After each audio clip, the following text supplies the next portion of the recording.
It is the end of February, so that means I'm going to share what my March TBR list is, and I am pretty excited about this. I think I had a really good reading month in February. I'm almost done with the book I'm currently listening to, and so tomorrow I'm going to tell you all the books that I listened to this month, but I think I have a really strong list for the month of March. So the first book that I'm going to read this month, or this coming month, is going to be Terms and Conditions. I'm really excited about this book. I've heard this is the best out of the whole series, and that you don't have to read all of the other books because the other books aren't that great, but this one specifically is really good. So I'm excited to read this one. Next book I'm going to read is going to be a really heavy book, and I've heard that you have to go into it knowing that it's going to be very heavy and emotionally draining, and it's called One Summer in Savannah.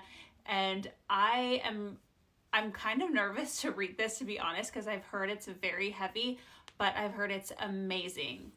I am so late to the game with this book, The Invisible Life of Addie LaRue.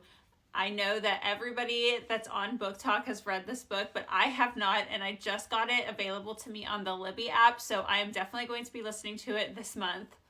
Next, I want to listen to Indigo Ridge. I'm not really sure what this book is about, and I like the fact that I typically try to go into books very blind because I don't want to get my opinion swayed by people's opinions. So I'm not really sure, but I have heard that it's really good and it's on a lot of people's top favorites. So I'm going to give it a go.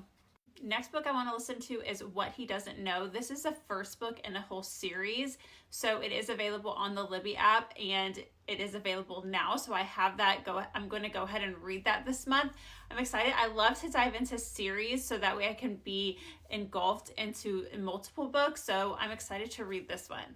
Now, this book comes out March 5th, so I'm going to use my 1 credit on Audible to get this book, and it's Glow of the Everflame. I read the first book in this series last month, and I really enjoyed it, so I'm glad I didn't really have to wait that long for book 2 to come out, so I'm going to be reading that. But that is my whole TBR list for this month, and I think I can do it since I am an audiobook girly, and I listen to audiobooks when I'm doing pretty much anything, and I am obsessed with the Libby app because I can use multiple different libraries and get these books readily available to me. But I'm excited for the month of March. I think it's going to be really good, and I can't wait to share with you what I read in February.